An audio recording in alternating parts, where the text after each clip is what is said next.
بوومەلەرزەکەی تورکیە و سووریا و کاردانەوەی کابینەی ئەردۆغان.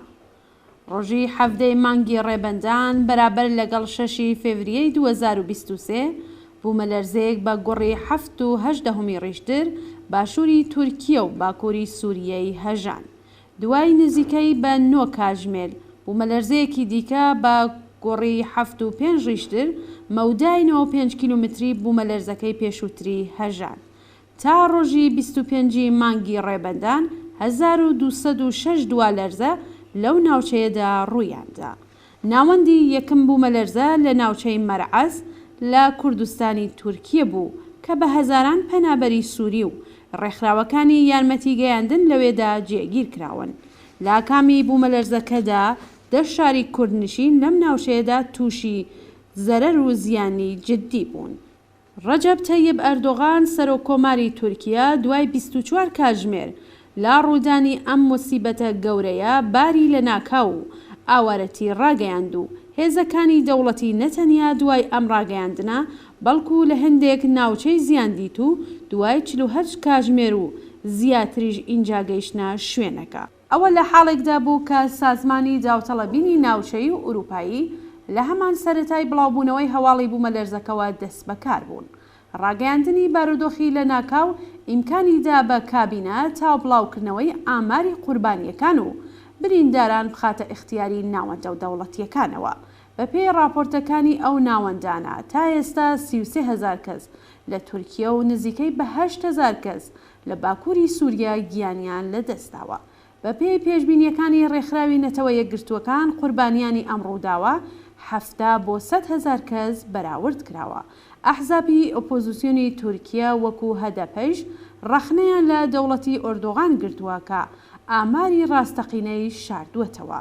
تا ئێستا چەند پەیمانکاری بیناسازی گیراون کە بەگشتی لە کەسانی نزیک لە حزبی دەسەڵاتدار و شەریکی بیلال ئەردۆغان کوڕی گەندەڵی سەرۆکۆماری ئەو وڵاتت. تەنیا لە دوو بورجی چەندین تەبەقەدا کە ساڵی 2013 زاینی لەلایەن ئەوانەوە دروستکراوە 1000 کەس گیانی بەخت کردووە.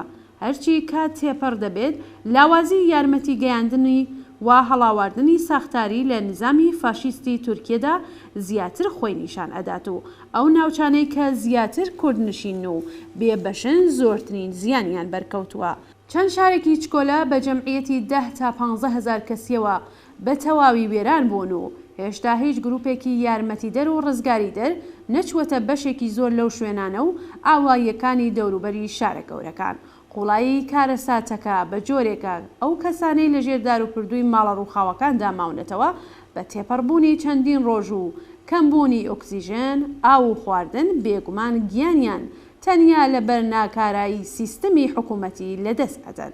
گەلێک راپۆرت باز لە نەبوونی ئیمکاناتی نیشتەجێبوونی خواردن و دەرمان لەو ناوچانە بە تایبەت ناوچە کوردنشینەکان دەکەن و خەڵکی ئەو ناوچانە لە سەرمای دژواری زستاندا هێشتا لە نێو ماشیندا لەسەر شەقامەکان دەمێننەوە.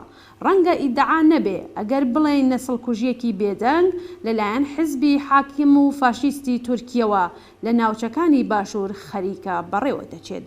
دژوارتر لەوە ئەوەیە کە جەمعیەتی پەنابەرانی ئەفغانی، پاکستانی، بەنگلادشی و سووری لە باشووری تورکیا یەکجار زۆرە و تا ئێستا 60 پەنابەری فلستینی، نزیک بە 2000 پەنابەری سووری و چەند سەد کەس لە پەنابەرانی باقی وڵاتانی تر لەم بوومەلەرزەیەدا گیانیان لەدەستداوە. ئەردۆغان کابینە و حزبەکەی خەریکن لەم کارەساتە ئینسانیە لە سەرودەمی هەڵبژاردندا و ئەگەری شکەسێنانی حزبەکەی کەڵگوەردەگرن. نووسیمیانە کە ئەو بە شوێن چەند ئامانجەوەیە. یەکەم ئەوەی کە کوردە نەیارە عەلەویەکان لە ناوچە بوومەلەرزە لێدراوەکانی مەرعەژ دەربکات. دووهەم ئەوەی کە 3 مانگ هەڵبژاردن و دوا بخات و هەڵاڵەیەکی گەورەی بە یارمەتی ڕاگەیەنەرەکان دەست پێ کردووە.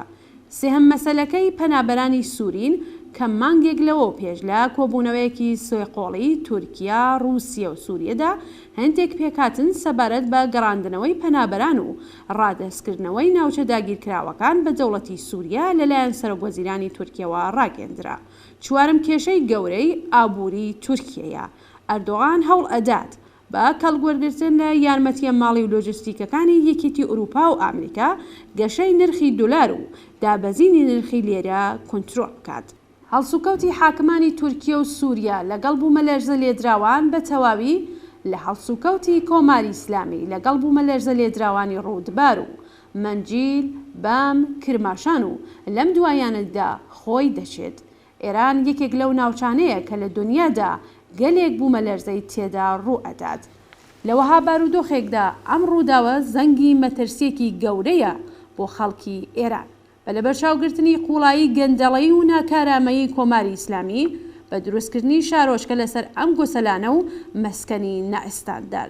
هەروەها بوونی ناوچەی حاشیەیی بەرین بە پێکهاتە و بافتی کۆنە لە دەوری شارە گەورەکان کە ئەگەری تەلەفاتی میلیۆنی بۆ ئەگەری ڕوودانی بوومەلەرزە لە ئێران و بیر دێنێتەوە. سێڵاوەکان، بوومەلەرزەکان، هەورە بروسکە، باهۆز و سونامیەکان و ئەو ڕووداوە سروشتیانن کە بەردەوام ئەگەری ڕوودانیان هەیە.